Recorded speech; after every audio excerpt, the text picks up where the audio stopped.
One of horror's most fascinating subgenres is that of the deep cold. The northern and southern ends of the earth give way to some of our most alien terrors. The bare landscape and the inhospitable nature of it all is far different than anywhere else on the planet. So naturally, it finds a place within our nightmares. And while there's a lot of different things you can do with this setting, films like John Carpenter's The Thing or 30 Days of Night, I find that my favorite sources of sub-zero scares come from those that deal with the emptiness of it all, using the setting to show how little there is and how much more there might be out there. And few pieces of media do that better than That Which Gave Chase. That Which Gave Chase does a great job at enveloping you in its setting and then using it to its advantage. What initially seems to be the story of a scientist gone mad and leading people to their icy death eventually becomes a story of betrayal, Lovecraftian monsters, and something terrible beneath the ice. And it's these terrors that I want to talk about today. We're going to look at an initial playthrough of That Which Gave Chase and then talk about all the secrets hidden within, where things like hidden notes or putting this non-chronological story in order can help us understand what really happened. The game was made by Aslak Carlson Hauglid, and he did a phenomenal job. As far as I can tell, this is his only game, with another project on the way. And while I want to talk about it today and talk about all the things I love and works that I think inspired it, more than that, I want you to support the original creator and not let this video rob you of your first experience. So the game will be linked in the description. You can get it for $5 on Steam. An initial playthrough takes like an hour, but if you're like me, you're going to replay it a lot to find all the clues. And like I said, for $5, it's hard to beat. So check that out at the link in the description, and also check out the new merch. That's because for a limited time, the Manhunt collection is now for sale. I've really wanted to do a merch drop in the style of an FBI uniform for a while, and I'm so happy with how it turned out. I mean, like, check out the back of this. Tell me that's not cool. Wendigang Investigation Unit, or whatever you want to tell people it actually means when you're embarrassed to say it's YouTuber merch. Also, we've got the Manhunt shirt that implies you want to kill me that has way too much of my personal information on the back. You can even get this handy field journal and journal case. All of this will be available for a limited time at the link in the description at wendigoon.shop. Get it while you can, and if you decide to support the channel in that way, it means the world, and thank you. I'm excited to talk about today's game, and hopefully you're excited to hear about it. So stick around after the ad as we talk about the empty horror of That Which Gave Chase. And something else that's terrifying is the way you've been eating. And I'm not one to throw stones. I know on top of work and chores and trying to enjoy life in between, it can be hard to eat right in the midst of everything else. Well, thankfully, eating healthy and good food has never been easier thanks to today's sponsor, Factor. Factor gives you the flexibility to stay active without succumbing to a quick cheat meal when you're short on time. In as little as 2 minutes, Factor is ready to heat, eat, and enjoy. And now there's even more ways to enjoy Factor. That's because now Factor has over 80 rotating meals every week. That's 3 times their weekly options with double things like seafood meals and high protein meals. They even have a meal customization now that allows you to switch protein options for something else. And they can support your diet whatever it is, if it be high protein or calorie smart meals, or dietary restrictions like vegetarian or gluten-free options. They even have new meal categories altogether, like their Mediterranean or Asian options. And on top of everything else, it just tastes good. The number of times I've got a meal from Factor and thought to myself, there's no way that this can be good out of a microwave. But every time, they prove me wrong. To the degree that my wife and I regularly get into fights when some of our favorites come in. Fights, of course, that she always wins, but that's for a greater discussion. Factor makes eating healthy, enjoyable, and easy. So if you want to get in on Factor, then now's the perfect time. That's because if you head to factor75.com or click the link below and use discount code WendigoonFB50 or scan the QR code, you will get 50% off your first Factor box, plus free breakfast for a year. That is right, a year of free breakfast and half off your first box. Again, scan the QR code or head to the link in the description or use code WendigoonFB50 at factor75.com to get in on this incredible offer today. Thank you all for watching the ad. Thank you to Factor for sponsoring the channel. Their link will be in the description, and we are now back to the video. We are going to go ahead and get into it, but as always, thank you for watching. The main menu for this game shows us a campfire. Campfire we'll be familiar with very soon. When you start a new game, from the midst of the fire, this glowing or burning red orb appears, then fades away, and we're taken to the opening moments of the game.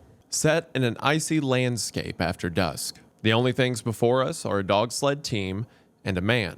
The only thing the man tells us is that we should keep moving. The only landmark for this region are the dense trees and the dog sled trail before us. The game adopts a retro PlayStation 1 aesthetic. Because of that, as we'll see later, the game has no problem conveying its emptiness. The harsh polygons make the openness around us all the more intense, and in some cases even play a trick on the mind, our brains trying to convince us that there's something out there. In this opening area, all we can do is mount the dog sled. The man we're with assumes his position at the front of the dog sled, and to begin moving, we simply pick up the anchor. This anchor will be our mechanic for stopping or starting the dog sled on our journey. The dog sled itself only has 3 controls: left and right to lean, or a brake. The dog sled will always move as fast as it can unless you brake. And the dog sled can get going pretty fast, which is why you need the tilt mechanic. And don't do what I did on my first playthrough, which is crash the sled a lot. As we begin to move, the man on the sled begins to speak to us, giving us the first clues as to what this game is about. Forgive my impatience. I've placed a lot of trust in you. Wish I didn't have to, but my hand is forced. Time will show if you're the right person for the job. It was a fortunate thing for both of us that I found you when I did. I can tell you are determined, willing to brave the cold when few others would. Your efforts will not go unnoticed. After this, we continue further and further on the trail before the man turns to speak again. I think much will come of this. It is time for me to return, to finish the work I have started. And with that, the title appears on screen, That Which Gave Chase. The scene then immediately cuts to some time later. The man still sitting on the sled and us still driving the dog team. The game will use these match cuts a lot, and they're used to a pretty good effect to show the passage of time. The subjects are still in the same position after some time has passed, but it will also use match cuts for some interesting tension later in the game, but we'll get to that. We continue on the sled, moving downhill as a blizzard blows in. As we crest over the ridge line, the man in front of us turns back and smiles. It seems we're going the right direction, and he's looking forward to something up ahead.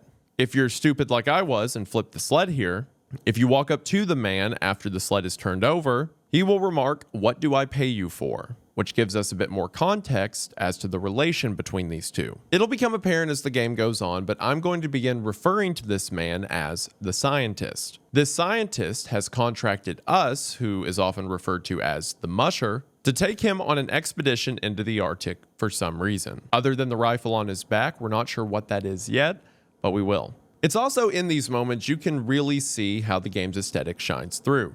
The harshness of the world around us, the absence of life, makes us feel as if we're on an alien planet, visitors in a strange land. The massive canyon walls around us imposing down. We move a bit forward and the man speaks again. The cabin should be close. If they're still here, we'll meet them soon.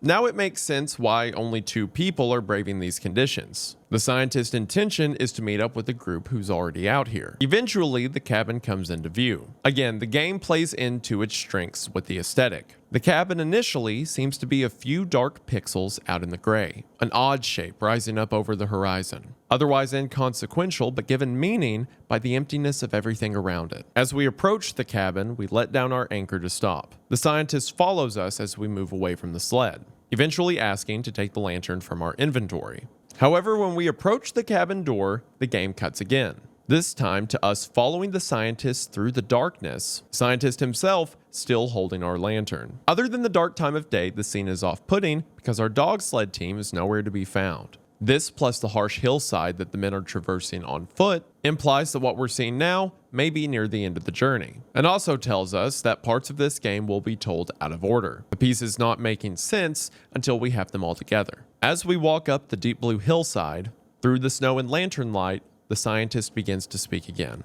Not much further. Remember that this is just the first step. All your efforts up to this point will be matched twofold, or worse. This is always the true test. One I have failed again and again. As he says this, the same light from the beginning of the game appears once more, flashing, burning itself in a spiral. The screen around it fades to black, and we cut once again, this time to a more familiar sight, standing next to the dog sled team in the gray daylight. While the dogs are at rest, the scientist hands us a rifle. There's not a ton of indicators, at least yet, as to when this game takes place, but the rifle the scientist hands the musher is a Krag Jorgensen, a rifle that was produced in the late 1800s and early 1900s. This, in combination with the clothes the scientist wears, as well as the equipment he has for a backpack and on the dog sled, leads me to believe this game takes place around 1910, but I'll have more evidence for that later. After the scientist hands us the rifle, the first thing you'll notice is a caribou standing out on the ice. The scientist simply tells us to go on. It's clear we're supposed to shoot the caribou. Perhaps this is the food source for the men while they're out on the ice. After we shoot the caribou, the man says we may be of some use after all, and then drinks from his canteen. One detail I really like is after you fire the gun, there will actually be a shell casing laying on the ground, which is a really cool detail I wouldn't have expected out of a game with a low poly aesthetic. But similar to the dogs leaving paw prints or the sled itself leaving a trail through the snow, it speaks further in contrast to the nothingness around us. The scientist makes his way over to the caribou. However, rather than focusing on the animal, he instead bends down to pick up a mushroom the animal was eating, remarking that it's almost ruined. It seems the caribou meat wasn't his interest at all. Instead, this mushroom was. The scientist remarks, "Their behavior remains strange to me, though I understand it much better now."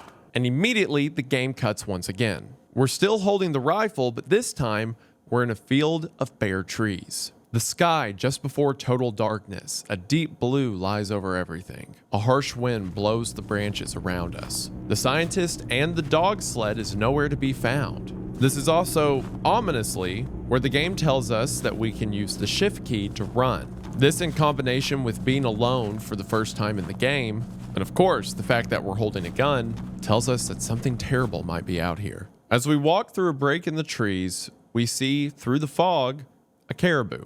As it sees us, it runs away. If we walk to where it was, we can find that it was once again eating mushrooms. We pick up the mushrooms and continue on our path, when suddenly, more of the caribou begin to attack. The caribou place their antlers down and charge at us. We can dispatch them in one shot, but more and more appear from the tree line. While it would take a lot of hits from these caribou to actually die, the message is clear that we're not invincible. And if these things are hunting us through the gray, what else could be out there? It's also moments like this where the game's just beautiful. The fog around us creating a haze that new trees or caribou begin to show themselves through. And it's also at this point in a regular playthrough, you'll realize that new things will be thrown at you. At first you thought you'd be with your dogs, and then sometimes you're not with your dogs, and here you're not even with the scientist.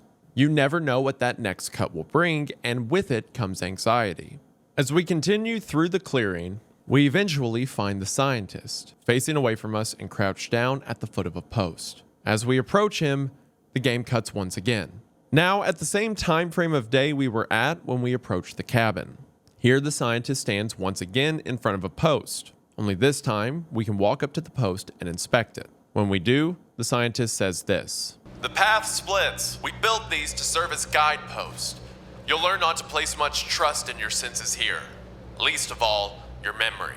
On initial playthrough, what he says makes total sense, although it will have a more nefarious meaning later. But it would be so easy to be lost in the midst of a blizzard. What would your memory be when all the geography looks the same and the snow continues to place packs on new layers? The fear of cold has been with humanity for some time. Sure, there are regions in the world where it can get hot enough to die, but typically in those, there has to be some extenuating circumstance, like you overexerted yourself or you don't have access to water. But in the cold, just being there is enough to kill you. Not to mention the nature itself tries to keep you trapped there. If you walk in the snow, it'll cover up your tracks. Anything you could use to guide your path becomes buried beneath itself. I'm sure all of us that have seen snowfall have witnessed its ability to find every blade of grass, every tiny branch on every tree limb. It's all-consuming and is no respecter of persons. One of my favorite short stories is a short story from Jack London called To Build a Fire. Jack London wrote a lot about nature and people exploring it, and one of his most famous subject matters was that of cold climates. His most popular work, Call of the Wild, being an example of that. But I think To Build a Fire is my favorite because it does so much with such a simple concept. It's about a man in northern Canada who is convinced, against the warning of others, that he can walk from one village to another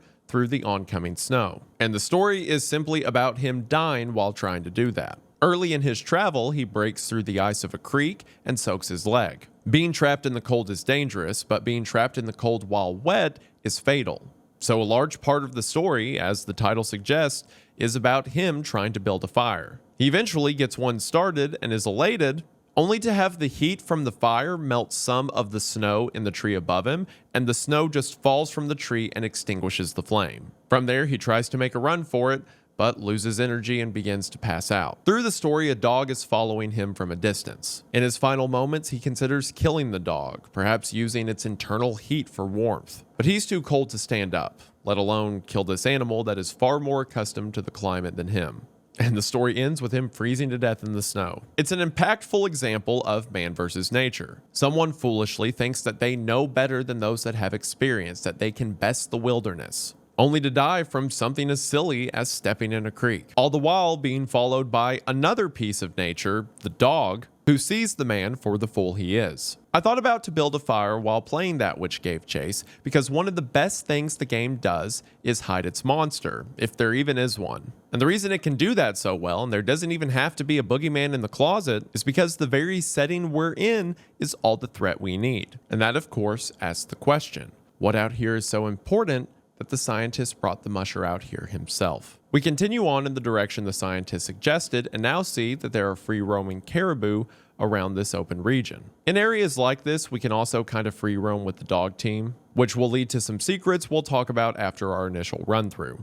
The first thing you'll notice is that the caribou here don't seem to be violent. As we approach them, they'll run out of the way. It seems that something changed between now and the flash forward we had earlier, where we had to shoot the attacking caribou, that caused the wildlife to become hostile. As you explore, the scientist will lead you to another signpost. Getting out here, he gives us our next direction. It must be this way. I recall our first crossing, out on the great sea ice with no landmarks to guide us. Hearts unyielding in the face of endless struggle.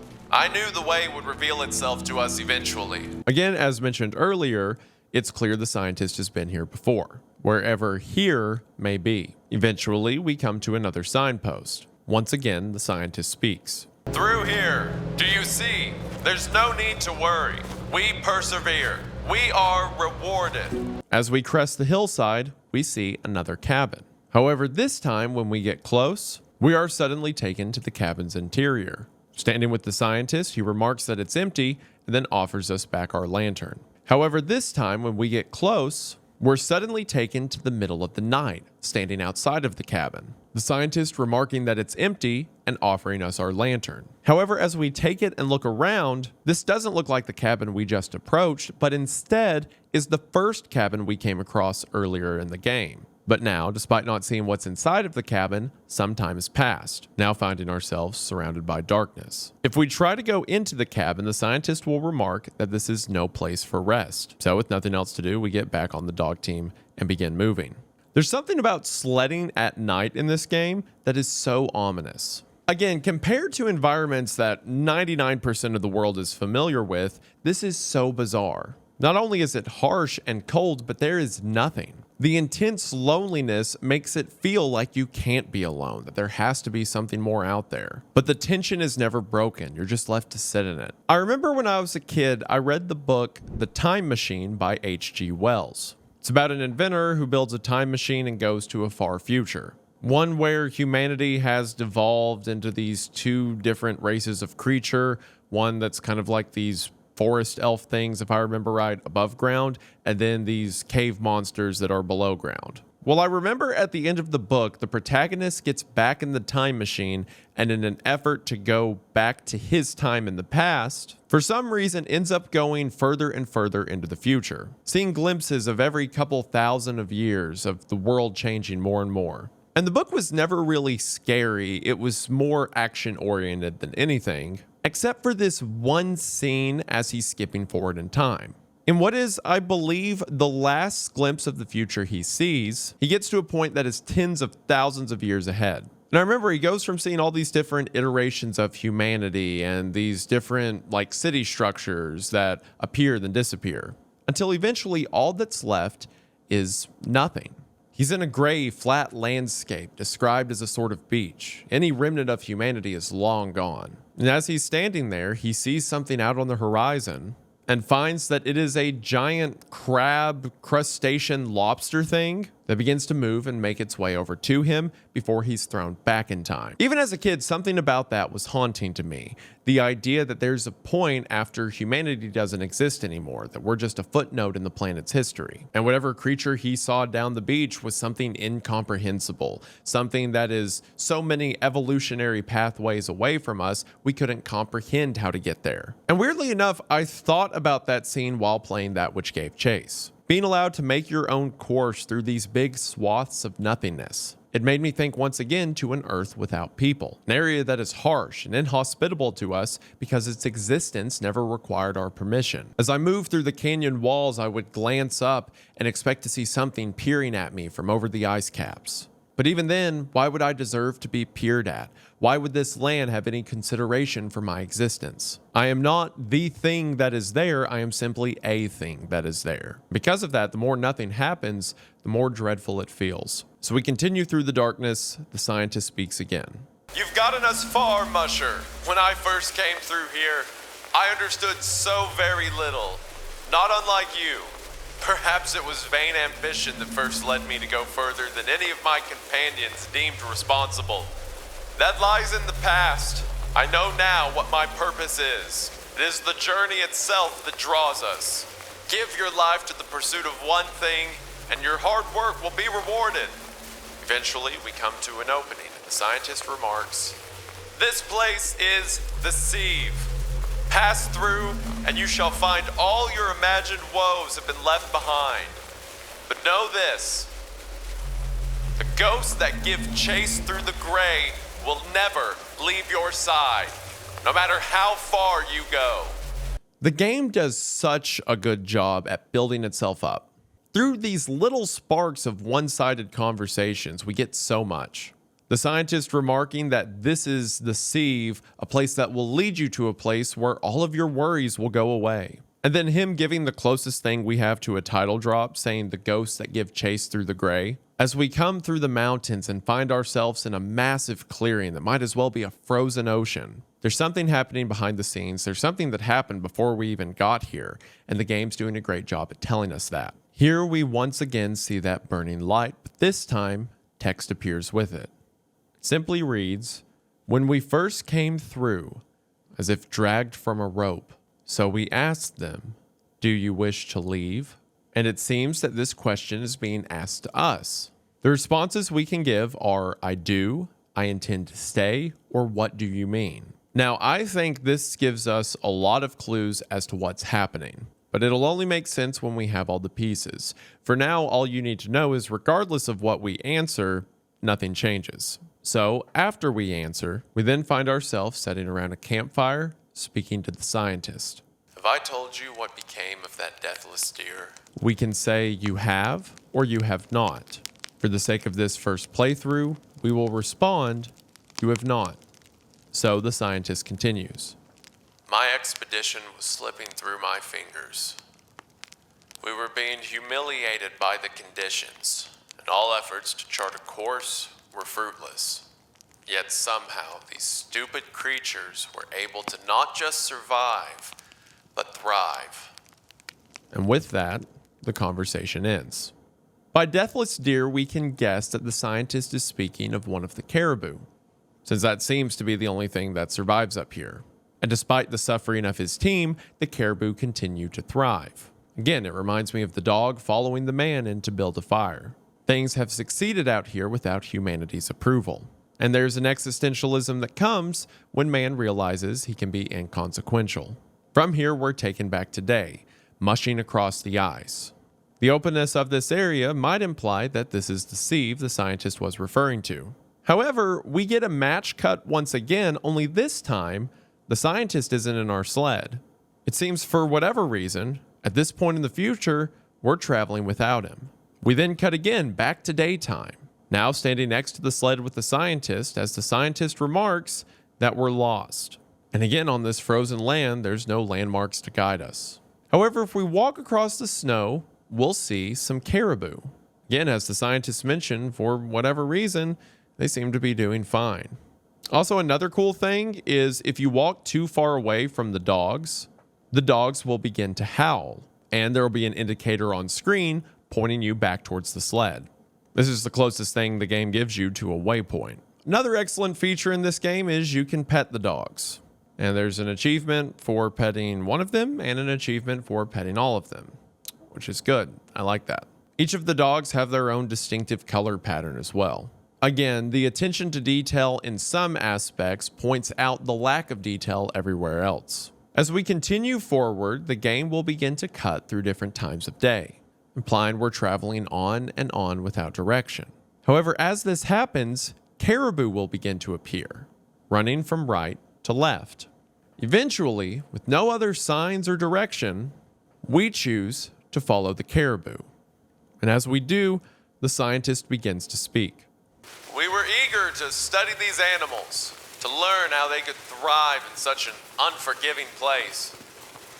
We withheld one from its herd, 5 of us in tow of the deer, though we were not content in simply being led across. As he speaks, more caribou appear, joining the now running herd. How did it know where to go? How did it chart its course? One said the animal could hear the faint beating of hooves across the ice, so we cut off its ears. Another proposed it could see the slightest indentations in the snow, and we took out its eyes. Yet, we emerged on the other side, and the creature was reunited with its herd, as if it knew things it could not have been taught, or used senses we could not take from it. Sure enough, a pack of caribou lead us to trees. The scientist remarks, See, we persevere. If you ever come to doubt your decision to come here, think about where you were when I found you, what your life was. Here, your life will mean something. I have brought you here for a specific purpose, so listen closely. but before the scientist can explain, we cut once again.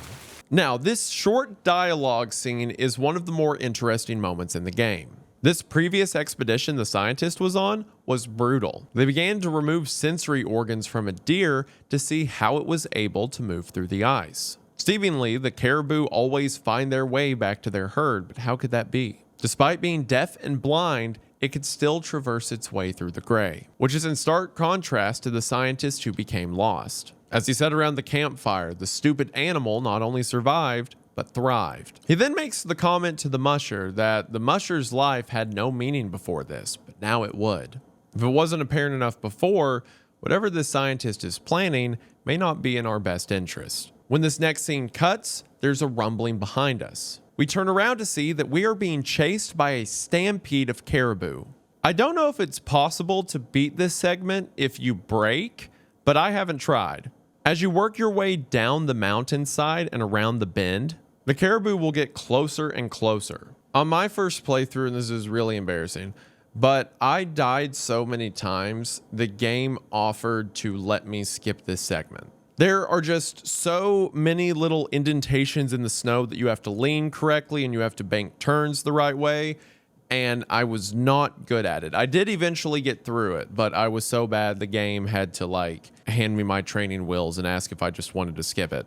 Which actually, this option to skip presents an interesting lore point we'll talk about later, so maybe I subconsciously was really bad at the game just so I could unlock more of it to explain to you all, or something.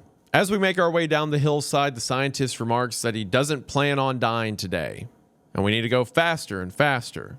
Eventually, we come to an ice bridge, and as we cross over, the caribou break through the bridge and fall to their death. On the other side, we find ourselves, once again, in a bare forest. As we continue forward, we come across a third cabin. However, similar to the previous cabins, when we approach this one, the game suddenly shifts to night, and the scientist is no longer with us. However, unlike the previous two cabins, this one we can actually enter. And inside is a whole plethora of notes and lore that I'll talk about later.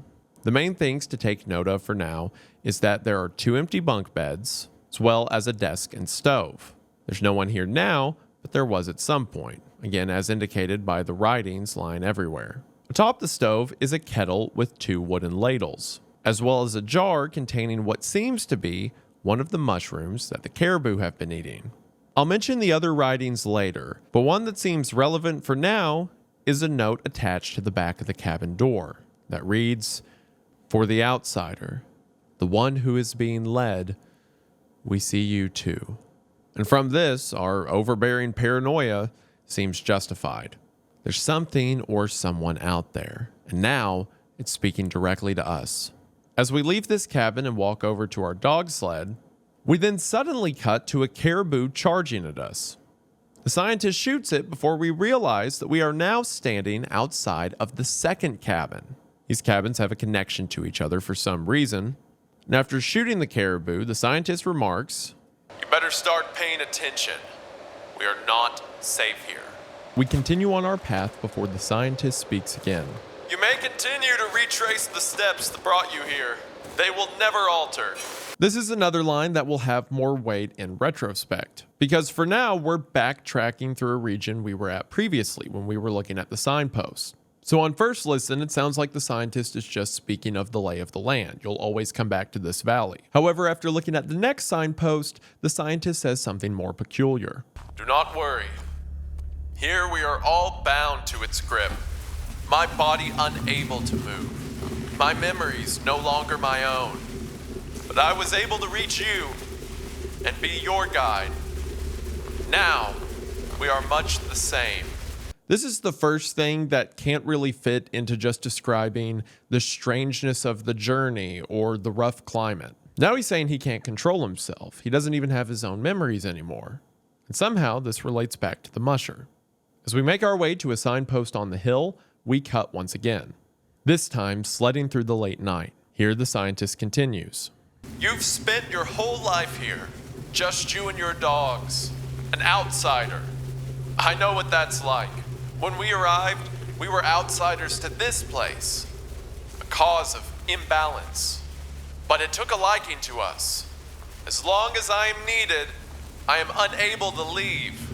This goes back to what he was just saying about his memories not being his own, of not being in control of his own body. Now saying whatever he's referring to won't let him out. That when he first arrived, they brought an imbalance to this place, but seemingly that's been corrected. Before we can ask too many questions, the game cuts again. This time back to the scene of the scientist and the musher walking up a mountain late at night. Continuing the conversation we saw here earlier when the scientist was speaking of how harsh the journey will continue to be, here the scientist continues further. Now, gone is the fear and the doubt. All paths have been revealed to me, yours and mine. My task is reduced to something so simple, to follow. And as the scientist moves forward, the burning light appears again. If we look at the fading screen as this light appears, we can see that the scientist has led us to a large patch of mushrooms. Perhaps this was his end destination all along. After the light fades, we find ourselves once again with the scientist by the campfire. Here, it seems he's having a conversation with the musher. In viewing the events that led up to this moment, understand that I have been asked to play the part of the opposer, standing not in the way, but alongside it, who by ingesting poison let rot set in, and replaced old flesh with new. The scientist offers us a mushroom. We are prompted to take it. This is the first hint we get as to what the mushrooms are. A poison that replaces old flesh with new. After we take the mushroom, the scientist continues. I could tell you that I planned for this course of events to take place, but I know better than that now. Not unlike you, I am a victim of circumstance. Do not ask me to reason. The reasoning of your own mind may be as impenetrable to you as the reasoning of others. The man says as he pours us a ladle from his canteen. The sum of a half-remembered feeling and a long-forgotten dream. The man then stands, knife in hand. To you, I was a hand in the dark, a stranger, stood waiting in a forest. I took you in, trod the path you followed so effortlessly. Now, just as I brought you here, you will bring me out. With that, the campfire dims as the scientist has betrayed us. We come to tied to a chair. It seems that this campfire was set up inside of a small cave. A cave that now the scientist has abandoned us within. However, the most striking thing we'll notice is that if we look down, mushrooms are now growing out of cuts in our arms. Tied and unable to move, the only thing we can do is dig out the mushrooms one by one, painfully ripping them out of the flesh in our arm. After all 4 mushrooms are removed, you'll notice that they have now appeared in our inventory. And if we select the mushroom and pull it out, we are now able to eat it. And when we do, something strange happens.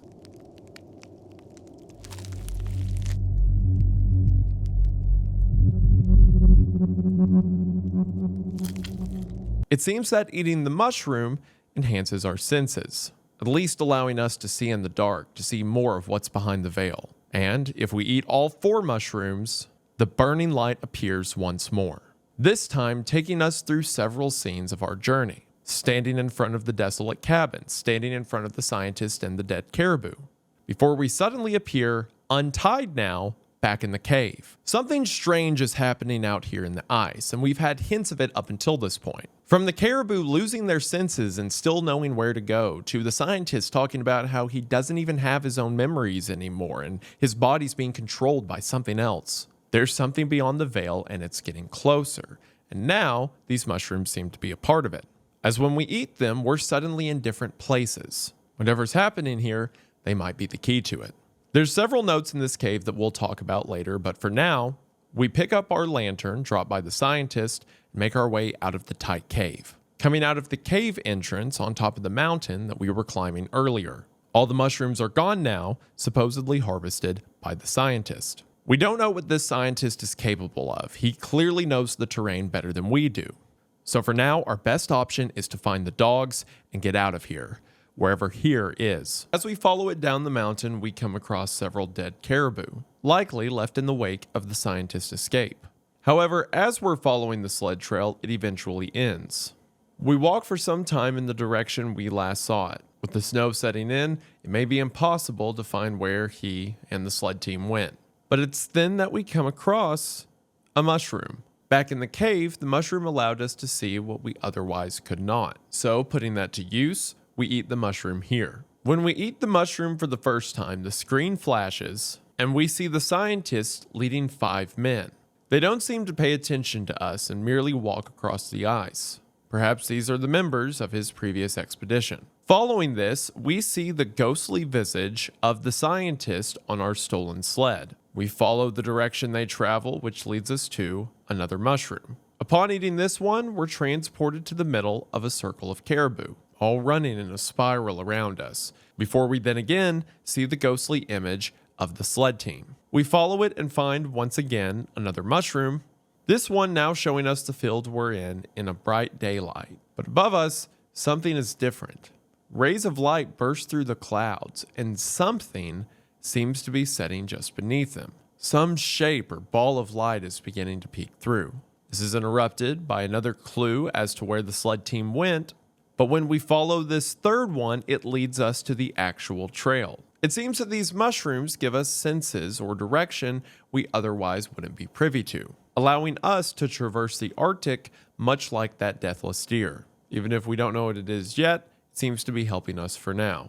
Eventually, we run over a hillside, which leads us to a forest similar to the one the game began in. At the base of the hillside, we find the sled flipped over with no dogs to be found. However, if you'll remember earlier in the game, I said that if you get too far away from the sled team, the dogs will begin to howl so you can find your way back to them. Well, here, standing at the empty sled, the same thing happens. A dog begins to howl, and as we walk through the woods, we find one of our sled team. As the dog begins to follow us, we hear another. However, when we get to the second dog, we find that it is standing outside of a cabin. Now, we've come across a few cabins in the game up until this point, and the only one we've been allowed to enter is completely empty. However, when we enter this cabin, we see this.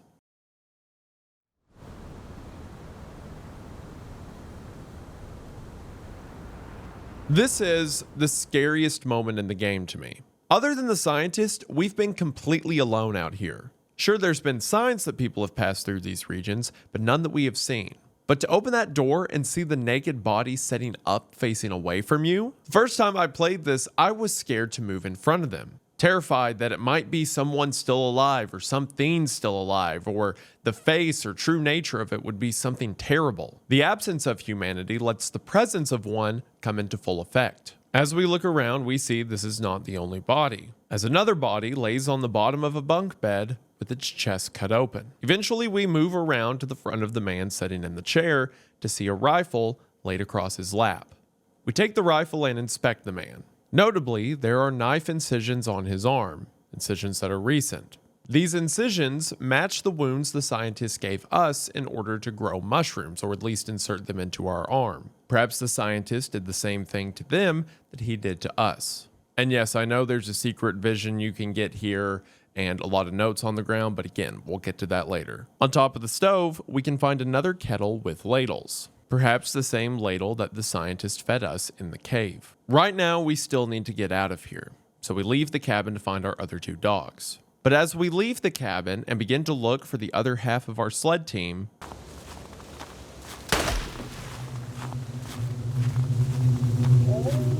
it seems the scientist has found us. Shots begin to ring through the trees, coming from somewhere in the fog. Again, the scientist knows these hills better than us. It seems he's determined to get to the sled before we can. Running through the gunshots, we find the other 2 dogs, the last of which is back at the sled, and after we reattach their harness, we begin to make an escape. However, as we move through the dense fog, there seems to be no direction as to where we should travel. That is, until once more, a caribou crosses our path. With no other guide, we do as we did earlier and begin to follow it. More and more caribou show up. It seems that wherever we're going, maybe it's to safety, maybe it's the right way. But then, suddenly,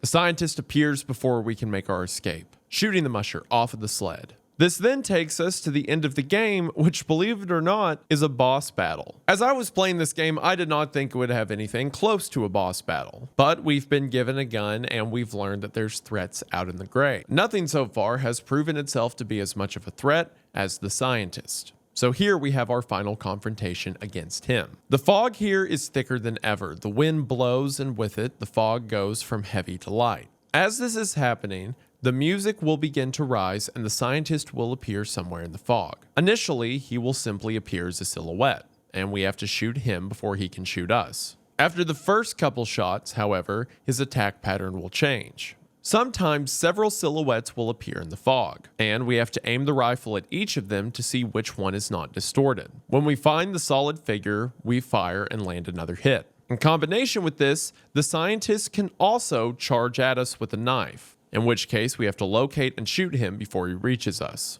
For a game that's as subtle in its tone as that which gave chase, you may think a fight like this cheapens the ending. But one, and most importantly, it's fun, and also it plays well into the setting around us. It's not like we're standing with the scientist and we're just trading shots on each other over and over. The scientist is simply out there in the fog somewhere, stalking us. Sure, we land several shots on him, but we can barely see him. We don't know how effective these hits are. In several instances, we fire at him, the fog gets thicker, and when it goes away, he's gone. He moves like a ghost in the haze, and as the only monster we truly encounter in the game, it seems fitting. In addition to this, if you didn't eat all of the mushrooms in your inventory, you can actually use them here to regain health, replacing old cells with new, as the scientist said. And after we land 6 shots on the shape in the darkness, scientist eventually falls dead. In the midst of the fight, we lost our sled team. It's just us and the scientist's body. If you try to move through the fog, you will always find yourself back at his corpse. The only way to progress forward is to bend down and take his canteen. And then when we finally drink of this mysterious liquid he's been carrying through the game, our screen is covered in an effect similar to that of the mushroom, but now much stronger, taking us to a bright white light and then back to our sled team. Us now moving across the ice with the scientist's body strapped to the sled. We then once again have a series of match cuts. We move forward with our sled team over different terrains and different times of day. All the while, the scientist's body hangs lifelessly in front of us, until finally our camera transitions to the side of the sled, and we see the scientist's dead hand in the foreground of the dog team. And as the sled continues to march forward, the game ends, taking us once again to the title card of that which gave chase. So on your first playthrough, not looking for a lot of the in-game secrets, the story seems pretty cut and dry. A scientist contracted us, the Musher, to find his team out in the Arctic. His entire team was already dead, perhaps killed by his own hand, as demonstrated by the bodies in the cabin. The scientist seems to have gone mad and is convinced that he has to kill someone in order to get out. Hence him tying us to a chair and shoving mushrooms in our arm. We use the mushrooms, whatever they are, to break free of this, and then eventually kill the scientist, get our sled team back, and make our way back to civilization. Which on its own, that's still a cool premise, right? Deep in the Arctic, scientist goes mad, we have to stop him. But this game is full of so many secrets. From hidden signposts to secret mechanics, and especially the in-game notes. Specifically, notes that were left behind by the scientist's previous expedition. So to begin our analysis, let's look at those notes and see what they tell us. There are 3 points in the game that we come across a series of notes. The 2 cabins we enter, and the cave. Let's start with the notes we find in the 3rd cabin we come across, the one right after the caribou stampede. In this cabin, along with the preserved mushrooms and books, we find a piece of paper on the ground that reads as follows. One thing is certain, here we are completely at the mercy of the conditions. All attempts at crossing this thick mist on our own have failed. With neither water sky nor ice blink to guide us, we always end up right where we started. When the place chooses to give directions, we have no choice but to follow. An ice blink and a water sky are 2 different phenomena that can occur when in the deep Arctic. A water sky is when in the midst of a large plain of ice, the water reflects darkly off the clouds. In inverse to this, an ice blink can be seen when on large passages of water, when a large portion of ice reflects across the clouds. This allows people on ice to locate waterways and people on water to locate land. As you can imagine, you're in pretty dire straits if this is all you have to work with. Whoever wrote this note had been bested by the conditions, and their expedition was desperate for some way out, perhaps desperate enough to follow the caribou, as the scientist mentioned earlier. Also in this cabin is a journal on the desk. The journal reads as follows. Entrance to the eastern site, March 18th, 1892. I'm not sure what purpose my writing could serve, but I still find value in it. Perhaps it's just for my own sanity. Writing helps me recall, helps me separate my own thoughts and memories from theirs. This is, after all, what I'm paid to do. We've all settled into our roles rather well, albeit with one glaring exception. His accounts of the North made great impact on me in my youth. So strong was the allure of the sections of the world map still uncharted, that I found myself standing in port with all my belongings wrapped up in cloth. I've always considered myself a careful, logical person. Yet there I was, willing to put everything on the line to be given the chance to return with an account of my own. The crew there assembled was a curious sight. Misplaced among 5 hardened expeditionists stood I, a failed writer, along with 2 artists, and of course, the ill-fated young botanist, all handpicked by our great leader, a man whose name once carried some renown in certain circles. In his eyes I saw that same light which shone so fiercely in the horizon, leading us to the first sight. I recall that my heart sank, for I knew that light would only ever lead us further into the gray. And across from this on the page, we see a large, dark orb, supposedly drawn by whoever recorded this journal. In addition, just beneath the journal, we see a depiction of what seems to be this 1892 expedition, following an ice blink or some other great light in the sky. Now, we get a lot of interesting clues from this entry. For one, we're given the timeline of this first expedition, 1892. Now, in the real world, there was an expedition that seems kind of close to this one, that being the Bjorling-Kalstenius expedition. This was an Arctic expedition consisting of 5 people, all 5 of which died. And this real-world expedition was led by a botanist. Quite a coincidence compared to the botanist in the journal. Now, there are also some differences. The real-world expedition began in May, and this journal entry we're reading is from March. And of course, there are 6 people instead of 5 in this 1892 expedition in-game. So while I don't think it's one for one, I think perhaps Howley got inspiration from this real-world expedition for the game's story. One important thing the writer of this journal notes is that he is writing to help separate his memories from theirs. This is similar to the point the scientist has brought up a couple times. Not being able to trust your own memories, not knowing which memories are even your own anymore. It seems whatever happened to the crew out here, it was doing something to their mind. Also, keep that drawing of a dark circle on the last page in mind for now. After the betrayal of the scientist, we can find some more notes in that cave. Things that seem to have been written by the scientist himself. In my memory, I spoke to a young man there, convinced him to abandon his life and live like I did. He should be close now. I guide him as well as I can, and I hope you will do your part. You, who recalls everything, remember this also. I brought them here. I am the one who should be allowed to leave. Here once again we see the unsureness of one's own memory. Whoever's writing this note convinced someone to join him out on the ice. This could be the scientist speaking of the musher. As earlier, the scientist said to the musher, "Remember where you were when I found you," implying that now the scientist is giving the musher a purpose in life. But then this author begins to speak to a you. The author saying that he is guiding this person, but now it is time for you to do your part. This harkens back to what the scientist was saying to us right before his betrayal, when he said he's playing the part of the opposer, that he is not in the way but alongside it, implying there is some greater power at play that he is merely a puppet of. This is reaffirmed by the last thing he says in the note, when the author says he brought them here so he should be allowed to leave. Whatever's going on here, it seems that this scientist or the note's author is trying to trade the life of someone else for his own. He has successfully brought people into the Arctic. He should now be allowed to go. And this you he speaks to, he refers to as you who recalls everything. Is this a person out on the ice or something else? We find another note on top of a crate that says, "Recall that on the outskirts of the borders of this place sits a small village, dug in among the pines." And we see a depiction of a pine forest, similar to the one from the beginning of the game. Perhaps we were leaving this village in the game's opening moments. Now, is this a note written to someone else to remind them that there's a small village nearby? Or, since memory is so up in the air for people in this region, was this written for someone to recall themselves? Perhaps if the scientist is trying to trade lives for his own, he's reminding himself of the village to remember a fresh stock of people who can replace his position. Then, the last notes we find are in the final cabin along with the two bodies. The first note of which we find next to the body on the bunk bed. It reads, "Curious that the task of mapping this place befell the botanist, who prior to this excursion had barely left the confines of his hometown. His drawings mean to resemble cartography. Surely whorls and tendrils are still on his mind. The borders swirl, stretching out across the impossible sea ice, connecting each grove in a wretched web. Every day he tries to perfect his distillations, hoping to be given insight into some great truth. I am patient.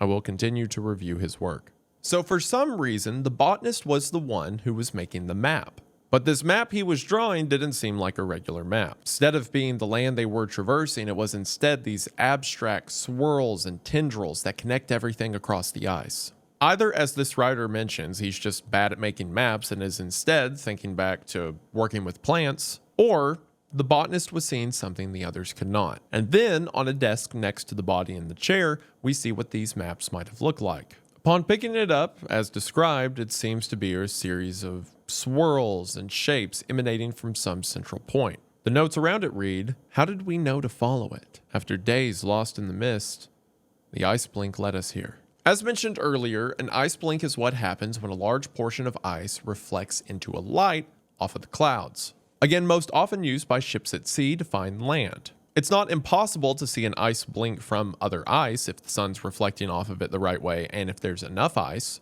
Normally, an ice blink is called that because it's a large patch of openness. What could the ice blink have possibly led them to? Or, more specifically, what could this light in the sky have led them to? Also on the desk, we find this note. "I have had so much time to think without arriving any closer to the truth. None of us are fully lost. We are still here, content with reliving the past through its eyes. It has shown me answers to questions long forgotten. I no longer recall how to ask my own. He wishes to bring it out, to let it do there what it has done here. Don't know whether to stop him or help him. Let him rot in his cave. I prepare for one final journey. Pray it leads me elsewhere. Or nowhere at all. Not here." This is someone under the full effect of whatever this thing is. And it seems to be someone from the 1892 expedition. They're still out there, but for whatever reason, they don't want to leave, content to relive the past through its eyes, as the writer says. From the mention of it showing questions to answers long forgotten, and the writer saying he doesn't recall how to ask its own, it's almost like the presence out here instates a presence of bliss. Like there's a satisfaction, a distractedness to just sitting in the ice and letting it show you things. And whoever's writing this is referring to someone who wants to leave, someone who wants to bring it out and let it do there what it has done here, effectively unleashing this entity on the rest of the world. The writer of this, who's fully succumbed to the presence, says he doesn't know whether to stop him or let him. Of course, the world being subjected to whatever's out here would be bad, but he's fully under the influence of it. Before the author remarks, let him rot in his cave. Who do we know that wants to leave the Arctic and also is staying in a cave? The scientist. Most people interpret this note to have been written by the scientist, and the person he's referring to as rotting in a cave is the musher who he left tied up in a cave. But I don't think it makes sense for the scientist to sit here and pen this journal, a journal where he doesn't know what he wants, because we know what the scientist wants. He wants out. As indicated by the moment of his betrayal when he says, "As I have led you here, you will lead me out," and the note left in the cave where he refers to the one who remembers everything and says since he brought them here, he should be allowed to leave. Seems the scientist wanted to return from the Arctic, but if he does, this thing will come with him. Next to this note, we find several mushroom specimens, as well as a depiction of one that reads Northern Site Variant A. And as we've seen firsthand, they allow people to glimpse beyond the veil to see what's really occurring. And I think we get our best summarization of that in the final note we find. Beneath the desk, a piece of paper lies on the ground that reads, "Everything is kept, safe from the noise of time." And with this, we see a depiction of the bottom of a mushroom, specifically the veins and pathways that emanate from its center. I think with these notes, we can put together what this entity is, or at least the closest we can approximate. When the 1892 expedition made their way out here, they fell into the web of something unknown to humanity. A presence, one who recalls everything, something either beneath the ice or above it that holds the mind of every consciousness that becomes a part of it, and it manifests itself through mushrooms. Let's look back at a timeline to see what I'm talking about. The 1892 expedition made their way out here and became horribly lost, to the degree that they just had to follow the deer. After realizing the deer knew exactly where to go, they began to perform their experiments on the deer, removing their sensory organs, but nonetheless, the deer knew what it was doing. It seems, as the scientists noted, it had senses they could not take from it. Well, how did the deer know where to go? Well, what is the one thing we see the deer doing throughout the game? Eating mushrooms. Anytime the deer stops and paws at the ground, there is a chance that they will dig up a mushroom. And in the first instance where we shoot a caribou with the scientist, he's not interested in the deer we just shot, but is instead interested in the mushroom it was eating. As a matter of fact, in our first quote-unquote battle with the deer after we received the rifle, the deer only attack us after we pick up a mushroom. And if we throw the mushrooms down, the deer will quit charging at us. They have no interest in us, just the mushrooms we're holding. From what the scientists said, these mushrooms allow the deer to know where they're traveling and to understand the Arctic. But from our own experience, it seems to be more than that. When we eat the mushrooms, it heals our body, as the scientists said, making old cells new. But it also allows us to see things that aren't even there. Things like the scientists leading the 1892 expedition. Things like the caribou running in a circle around us. And perhaps most importantly, the glowing light in the sky. And as mentioned in the final note from the final cabin, all is kept, safe from the noise of time. I think the entity out here in the ice is represented by a Lovecraftian mycelial network. In the real world, mushrooms are interesting. They are a type of fungus, something that grows from dead things. But when in colonies of one another, they grow together. Their roots become interconnected and each piece of them begins to interact with the whole. What was previously separate entities, when they begin to grow together, begin to act as a collective consciousness, sharing food resources and growing directions in a way that makes sense for the whole organism. To give you an idea of how smart these things can be, collective organisms have been used for urban planning. In an experiment to figure out the best route of the Tokyo subway system, a slime mold was placed onto a grid and was given obstacles and food sources that coincided with real obstacles and locations subways needed to hit within Tokyo From the mold communicating with itself, it naturally found the most efficient route to get to the food sources and move around the obstacles. A route that was so efficient, it was better than the plan put together by Tokyo City planners. Mycelial networks with mushrooms are much the same, and they can get really big. Depending on your definition of a single organism, one mycelial network in Oregon is the largest living organism in the world. It is one collective consciousness that covers 3.5 square miles. Every piece of the whole communicating and sharing resources with one another. Effectively, a compiled hive mind. I think what we see in That Which Gave Chase is one of these mycelial networks that made the jump from mushrooms to deer, and then mushrooms to people. This kind of horror concept has been done a few different places in media. For one, I'm a little partial to the hive mind idea because I think it's cool and creepy.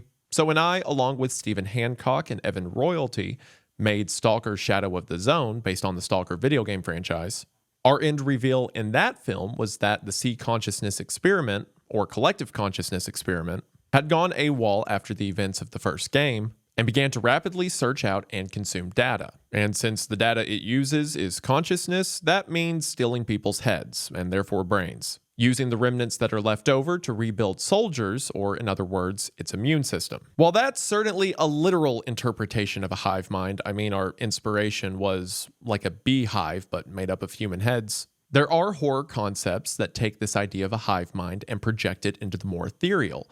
For example, Annihilation. Annihilation is one of my favorite horror movies in recent memory. The idea is that a presence has began to form, something known as the Shimmer, that consumes all biological life inside of it, every piece contributing to the whole. It's where you get weird amalgamations of different kinds of animals fused together or plants mixing with human life. All resources, including people, are mashed up and distributed where best suits the collective. But in That Which Gave Chase, we don't see that. I mean, the caribou don't become some giant flesh pile of antlers and hooves, although that would be cool. And when we consume the mushrooms, we don't become part of some blob amalgamation. No, instead, what we see in That Which Gave Chase is something more subtle and, I believe, something more terrifying. A different kind of fusion of resources, an amalgamation of memory. Rather than needing human cells or biomatter, it instead just uses the living consciousness of things within the Arctic. The deer eat the mushrooms and their knowledge is transported to the whole. That's why one individual deer doesn't need to see or hear, it simply knows because it is a part of the whole.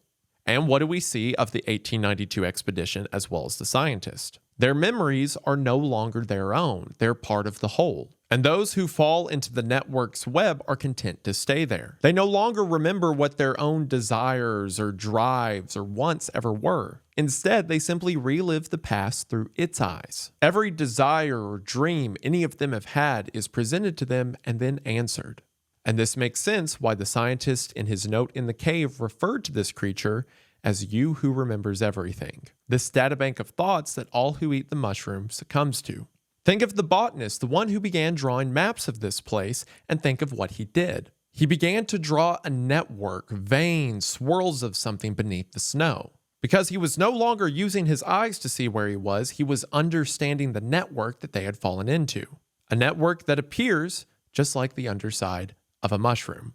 And think about what we see anytime we eat the mushroom, things that are kept safe from the noise of time.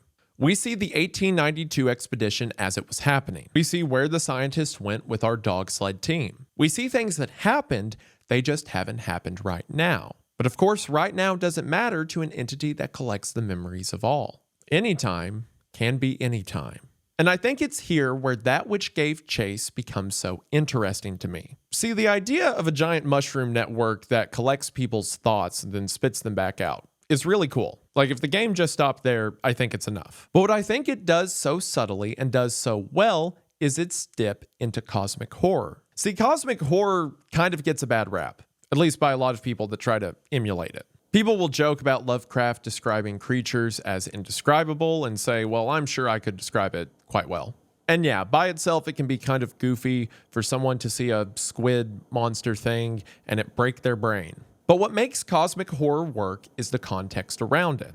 The concept of humanity finding something that has no regard for humanity. Think about it. On planet Earth, we tend to be on top. Aside from the rare instance of getting into a fight with a shark while swimming in the ocean, or encountering a hungry polar bear or lion while you're alone, historically, from language to empires to infrastructure, we stay on top. But what if there was something else out there that had the same regard for us that we have for an ant? When we build cities or parks around grass, we don't think to go to the park and tell the anthill what we are and what we're doing. Because they're ants, they're so below our understanding. What if we were the ants to something else? There's actually a Lovecraft story that takes place in an Arctic region. Well, kind of the opposite, an Antarctic region. And that story is At the Mountains of Madness. In this story, an expedition crew goes to Antarctica and discovers a vast unknown city. Or at least a city is the closest thing they can describe it to. There are ancient runes and shapes that make no sense to them but clearly were designed with some intelligence, as well as records of prehistoric creatures unknown to any scientific tree. At the end of the story, something in the city begins to wake up, and as the crew flies away, one person sees a creature crawling out from the depths of the city and goes mad. Which, yes, insert joke about giant squid monster thing makes me lose my mind. But it's the implication of the squid monster thing that makes it so terrifying. Perhaps the best way to describe it is imagine a fish comprehending a license plate.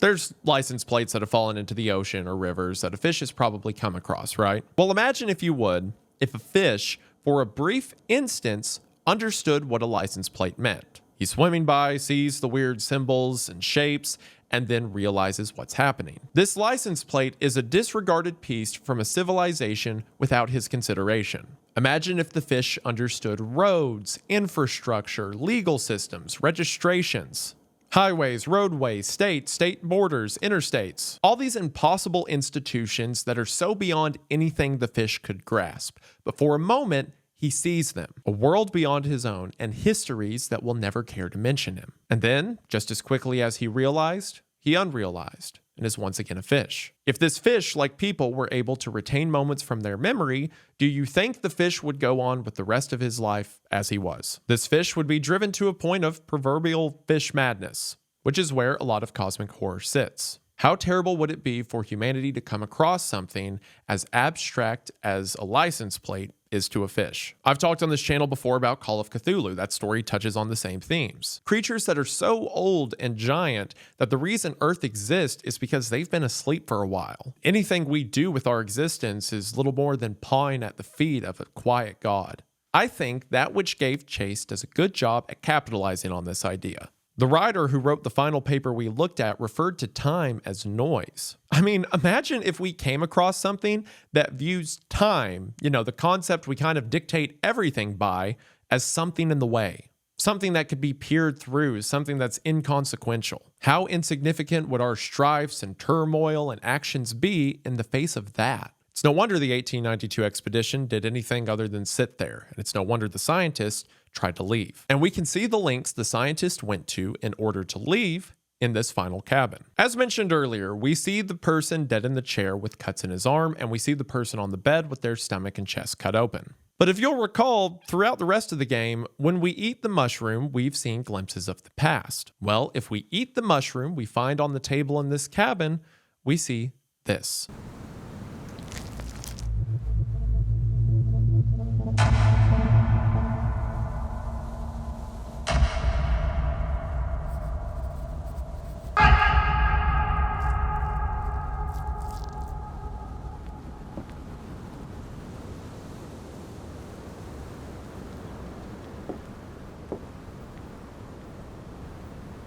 We see that the scientist showed up and fed the men in the cabin the drink from his ladle, the same one he fed to us in the cave. We can assume that this drink, the same thing he keeps in his canteen as evidenced by the end of the game, is some distilled formula from the mushroom, something to connect people to the collective consciousness.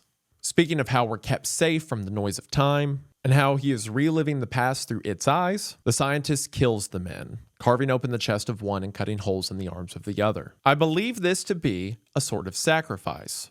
Not that the consciousness in the snow asked him to do this, but that the scientist is desperate. As he mentioned in his note, I brought them in here, I should be allowed to leave. I think he killed the man on the bed and tried to fill his chest with the mushrooms. Just as he did to us in the cave when he cut holes in our arms, and we see in the marks in the arms of the man dead in the chair. Mushrooms grow from dead cells. So perhaps by killing these people, including his attempted murder of us, and implanting mushrooms in us, he's hoping that the network can have the consciousness it wants. The mushrooms can be allowed to feed off the bodies of the dead. And perhaps in this sacrifice, he can get his ticket out. But as seen from everything we've established with this presence, why would it care? It's something so beyond humanity, what does it need his sacrifice for? People that fall into it are simply there. What would it, who remembers everything, need from a scientist as something that is so beyond any understanding of science? What we see from the scientist, his betrayal, his murder, isn't some possession or isn't some trade he's made with the entity. It's a mad dog barking at an empty house. He's killing people because he's desperate. He doesn't know what else to do, but he knows that what's out here is powerful. So what can he do other than worship at the feet of it? Funny enough, much like several of the cults and worshippers of the eldritch gods in Lovecraft stories, he's seen something that's impossible, something that recontextualizes everything he knows of existence, of science, and life. What else can he do but pray to it? With this in mind, let's look back at some of the dialogue we hear from the scientist throughout the game. When walking up the mountain in the snow, the scientist says that this is the true test, one he has failed again and again. Perhaps he's referring to leaving a sacrifice, something he hasn't been able to do until this point. In the dialogue we get from the scientist just before his betrayal, he says that he is our guide, but now we are much the same. When he says that his group was a cause of imbalance at first, but it took a liking to us, we now understand this to be the consciousness beneath the ice. He then remarks, as long as I am needed, I am unable to leave. Perhaps he thinks the consciousness needs him, so if he can have someone else stand in his place, he can be let go. But again, I believe this to be a foolish thought. What does the consciousness need of him? He is a bug beneath a boot. Just because he's a victim doesn't mean he's important. In his final words before we enter the cave, he says, now gone is the fear and the doubt. All paths have been revealed to me, yours and mine. We know this moment continues off the conversation we saw previously when he said he's failed this test again and again, implying that previously he was hesitant to take someone's life or make someone replace him in the Arctic, but now it's been made clear. This goes off what he said in the cave during his betrayal, that he is not in the way but alongside it. He is not the thing that is the threat here, he is just next to it, understanding his role. But both times we're walking up this mountain, something interesting happens. In both instances, the bright light from the beginning of the game appears again, and is the same bright light we see after consuming the mushrooms. Your first time through, you may be mistaken and think this to be an image of the campfire coming into view, but I believe this glowing light to be the entity, it who remembers all, the thing behind this mushroom network. And I think that's proven through 4 instances. One of the journals we find in the cabin, the author says that the ice blink led them here. Again, an ice blink is a light appearing in the sky. Perhaps this light. We know that this supposed ice blink took them further into its depths, into its web. So perhaps it made itself clear to them so that they would follow.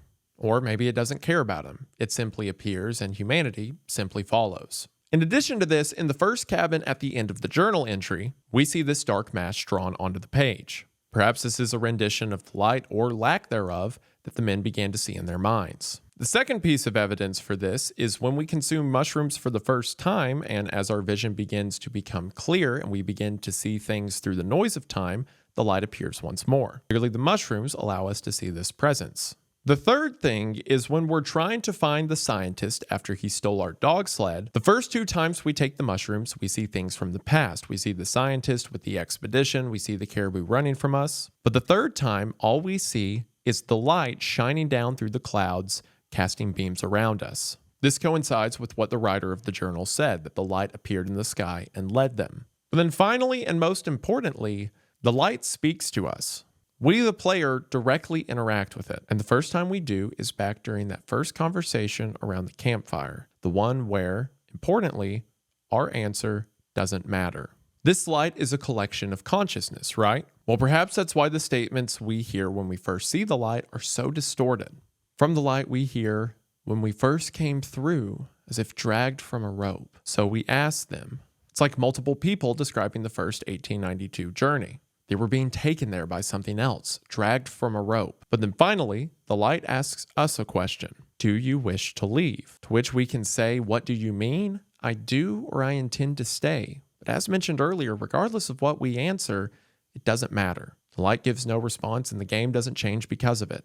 We're already there. See, it seems we were under the effects of the network or the presence or it who remembers all before we ever ate that mushroom. The mushroom just made it more clear. Right after this interaction with the light, we have our first conversation regarding the deathless deer. But remember how earlier we simply answered that we have not heard the story before? Well, look what happens when we do. If, when the scientist asks if we've heard of the deathless deer, we say we have, the scientist says this. So we've had this conversation before. I forget.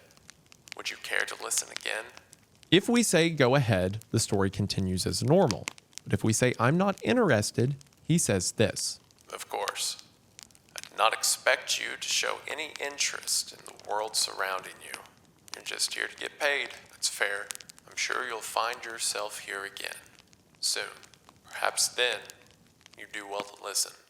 The scientist says we will find ourselves back here in this very conversation. This coincides with what he said earlier in the game, when he says you may retrace the steps that have brought you here, but it will not change. He wasn't referring to the snow, he was referring to time and memory. The writer in the cabin said that they were reliving their moments or the memories of others over and over. So is this game our first time, or is this just reliving the memory? I think perhaps the game is just parts of our memory mixed together. That explains why it's out of order and jump cuts from one scene to the other so abruptly. And I think it's confirmed by one possible interaction. Remember how earlier I said on my first playthrough I kept dying at the stampede part and it accidentally opened up a new dialogue option? Well, this is what that option leads to.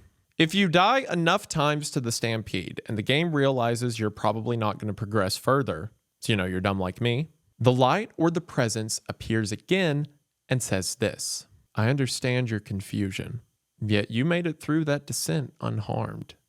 You must have, or you would not be here. Would you like to keep trying?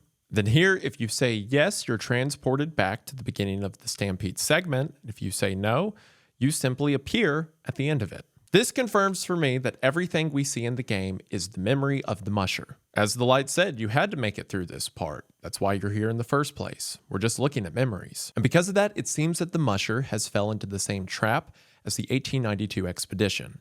Content to relive moments and get answers we didn't even ask over and over. And there's more evidence we were succumbing to the effects of this place before we ever ate a mushroom. See, every signpost we come across has two pieces of wood horizontal near the top. But there are a few signposts we see that look different. Most notably is the one we see the scientist crouched in front of at the end of the deer attack segment. This only has one piece of wood horizontal at its top. With the way the scientist is kneeling before it, he seems to almost be in reverence. Perhaps what we see here is a gravesite. If this is the case, there are 3 other grave sites we can find in-game, but when we get close to them, something odd happens. The first can be found right before we get to our first cabin.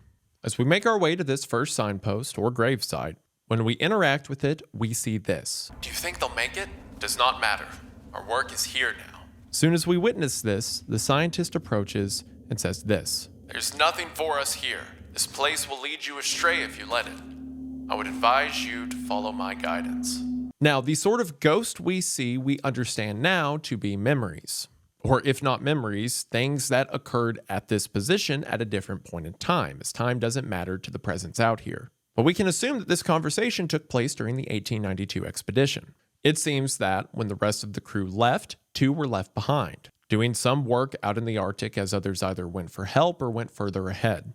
We get more clues as to what happened at our next gravesite, or I'm calling it a gravesite, a half-made signpost. We find this one atop the hill next to where we found our first regular signpost at which the scientist gives us direction. When we interact with this one, the scene takes place. We should cut out its tongue as well. The wretched thing keeps me up at night. You should be grateful. Without it, we would all have been lost. And then quickly the scientist says again. Do you really think there's anything to learn from this? To me, it seems that the 2 memories, or ghosts, are speaking of the deer. They already cut out its eyes and ears, so perhaps now its tongue. But as we know, the deer was the only reason they made any progress. It had senses they cannot take away from it. But once again, the scientist is dismissive of these posts, saying we won't learn anything, saying we should follow his guidance. I mean, if the scientist is taking us out here under the guise of finding the rest of his expedition, of course he wouldn't want us to know that they're all dead. And there's one final signpost we can find that might confirm this point. We find the last signpost right at the end of the stampede segment. If we head to the woods to the right of where the stampede ends, we see this. Hold your tongue. Things may look dark now, but he led us here, didn't he? How could he possibly have known? I believe the scientist to be the great leader of the 1892 expedition. The one in our first vision after the cave we see leading the 5 other men. And the one who, as the journal said, name used to carry some renown in certain circles. And as the journal also said, had the same light in his eyes that the ice blink had on the horizon, eyes that lead them further into the gray. It says that this great leader was known for previous expeditions. So perhaps in some expedition before 1892, the scientist goes out and discovers the network, discovers the presence, the light, and then driven by madness, unable to escape its embrace, gets another crew to follow him up there. People that, as he says in his note, he has offered up in order to leave. All 5 members of that expedition die, but it wasn't enough. He has to take someone else to the source, to the cave. And that's when he gets the musher and the events of the game take place. Now, as far as theories go, that's what I'm pretty sure happened. The great leader is the one who is doing all of this. And the reason he's been able to do it for so many years and is still, young or active enough to survive in the Arctic is because, as he mentioned, the mushrooms make old cells new. We know after the 1892 expedition, those men were in the cabin for some time, content to relive their memories. So if this game takes place around 1900, it's been long enough for people to quit looking for the expedition and for the bodies that have been buried to be well packed under snow.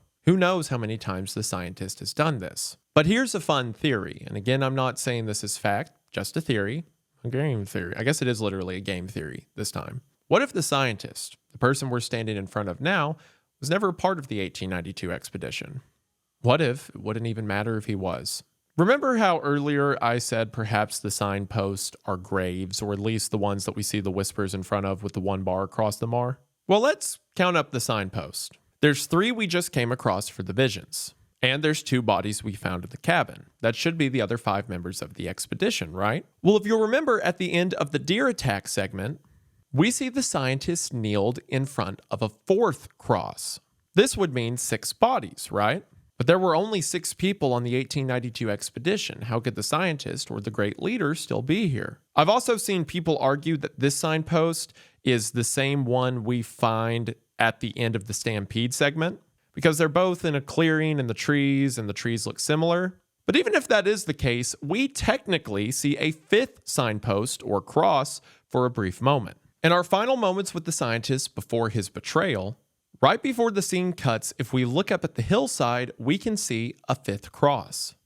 Again, even if you believe the 2 we find in the trees to be the same one, there's certainly enough crosses and dead bodies in the cabin to make 6 people. So does that mean the great explorer died on the 1892 expedition? It wouldn't matter.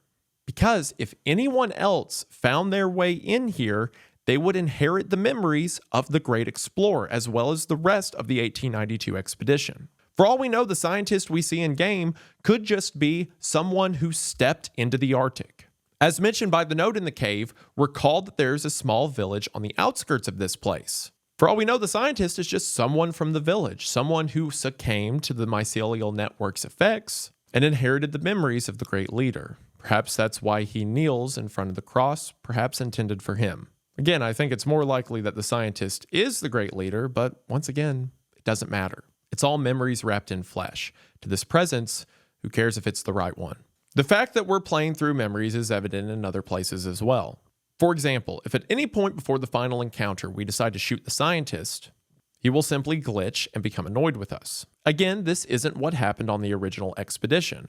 We're living through memories and trying to change them, and the world around us doesn't seem to agree with that. Just like dying too many times in the stampede, it's simply not what occurred. But I think with all of this context, the dialogue that becomes the most interesting is what the scientist says when he drops the title of the game, or the closest we get to the title. As we sled at night, the scientist says, When I first came through here, I understood so very little. Not unlike you. Perhaps it was vain ambition that first led me to go further than any of my companions deemed responsible. That lies in the past. I know now what my purpose is. It is the journey itself that draws us. Give your life to the pursuit of one thing, and your hard work will be rewarded. Again, the dialogue works well because on first playthrough, you think he's talking about being an expeditionist, about discovering new things. But here he's speaking of worship. He's speaking about dedicating his life to the presence, and perhaps he'll be rewarded. But then after that, he says this. This place is the sieve. Pass through, and you shall find all your imagined woes have been left behind. Know this, the ghosts that give chase through the gray will never leave your side, no matter how far you go. Now we know these ghosts that give chase through the gray to be memories, to be flashes of what was. And it seems here our scientist, or whoever believes himself to be the scientist, was chased by these visions, these memories, or these ghosts. But with everything we've learned so far, what would it even mean to be chased? You're in the throes of a creature beyond time, far beyond anything we could understand. And it's showing you the lived memories of your dead teammates over and over. It doesn't seem like a chase at all. It seems to be something that already has you. But in spite of this, the scientist tries to get out. Yeah, compared to the presence around him, what he does is pathetic. What does a human sacrifice mean to a creature like this? But regardless, he's doing something. The other people on his expedition were writing about how they couldn't leave, simply content to set here forever. As grisly as it is, the scientist wants to do something to get out. The writer in the journal says this will allow the creature to do there what it has done here, effectively releasing it on the world. But the scientist doesn't seem to think of it that way, even if that's what he's incidentally doing. In his letter to the entity, It Who Remembers All, he says that he should be allowed to leave since he brought everyone else here, thinking that he can pack down the ideas of a cosmic entity into a barter, a trade-off. But of course, as we see, it doesn't work. And of course, it was never going to let him go. And it's here, in a sense, that the story nearly wraps all the way around to Jack London. No different than the protagonist in To Build a Fire, the scientist thinks he can go up against something that simply is. And To Build a Fire, the man thought he could walk through the cold, that he could get a little wet, but he could start a fire and everything would be okay. But of course, Mother Nature didn't care. And here the scientist stumbles into something impossible to comprehend, and he tries to make a deal with it. But regardless, the scientist tried to beat it. He tried to be better than it. And just like the protagonist of To Build a Fire, that left him dead in the snow. Ultimately, it's a story of man versus nature, but the nature is one we haven't discovered yet. People kick and scream the same way they do against the cold or the heat, but the cold and heat don't care for them. It simply is there. And I think that's something that in the final moments of the game, the musher figures out. Most people interpret the ending when the scientist's body is strapped into the dog sled and the musher is pushing to somewhere. Most interpret that to mean that the musher is leaving. But I don't think so. See, in the conversation where the scientist says the ghosts that give chase through the gray, in that conversation, when we get to a wide open frozen area, the scientist remarks that this is the sieve, an entrance to a place where all of your imagined woes go away, which of course we know now to be the center of this network, this consciousness. Well, if we look at that end epilogue as we're mushing with the scientist's body across an open field, it seems to be the same place we saw then. The entryway to the heart of this creature. And if we look up at the sky around us, what do we see? The same glowing lights we saw in the third vision of the mushrooms, or the ice blink, as the writer of the 1892 expedition called it. The presence would not be leading us out of the Arctic, it would be leading us further in. And I think just as the scientist tried to offer our body to it, we now have the scientist's body in the front of the sled, ready now to offer his body to it. And in the game's final moments, it is not our character making his way out of this hellish nightmare, but instead plunging himself further into the cold. The musher recognizing what the scientist was unable to, that which gave chase has already won. It puts such a perfect bow at the end of a story that truly stands out from the rest. I mean, from the concepts of the mycelial network to this entity that can't be understood that meshes men's thoughts. It raises it up to something that we can't explain, but then simplifies it as another aspect of nature, something we can't change. And in that sense, from the expedition to the scientist to the musher, we see how different people go to war with the elements. The scientist, he who was so learned, he who would conquest the great unknown, tried to his last moments to reason with it, to come out smart, to make some deal. But our musher, one who is mentioned as living out here his whole life, as having a simple life, a part of the wilderness. He's seen the cold. He knows there's no changing it, so in the end, he dives further into it, willing to make peace with the elements as he knows he can't beat them. It's like a classic story of man battling the elements, but using Lovecraftian themes to talk about a doomed expedition. And if you can't tell, I love it a lot. It reminds me in some ways of John Carpenter's The Thing that I mentioned earlier. In that story, it was a singular physical entity that became the collective consciousness that gathered men's minds and shapes to impersonate them. And here it's like that same concept across a similar environment, only instead it meshes our minds and our memories. It is such a fascinating game. It's such a cool concept. I need more of this. Aslak Hauglid did an amazing job with this game, and he cannot get enough support. Please support that which gave chase at the description below. I'll also leave a link to his personal website where he has his social medias linked, as well as information on his upcoming projects. For now, his next game is just listed as an unannounced skiing action game, so I'm sure there's going to be something terrifying in that, and I can't wait to see it. That which gave chase is an amalgamation of so many cool ideas from horror and literature and video games and movies, and it takes all of these things we've seen before and presents them in such a fascinating way that I can't get enough of it. So hopefully you decide to support him and the game, but if nothing else, you've supported this video, and that means a lot, and I just want to say thank you for watching. That which gave chase has been on my radar for a while, and I've really wanted to cover it, and I really hope you all enjoyed it. I set this hat in the floor for a second, and it's already covered in dog hair. I really need to vacuum in here. But the Manhunt collection will be available at the link in the description at wendigoon.shop for a limited time. Get in on that while you can, and if you decide to support over there, it means the world, and thank you. New content on the way. I should have a new background very soon, so stay tuned for that. And I believe that should do it for now, but before I go, I just want to say thank you for watching. I hope that you enjoyed, and I'll see you in the next one. Bye! Also, if you got sucked into like a collective consciousness with a bunch of deer, would you have like deer thoughts from then on? Would you be really interested in like eating grass and other things deer do? Or do deer suddenly care about paying taxes? That would suck.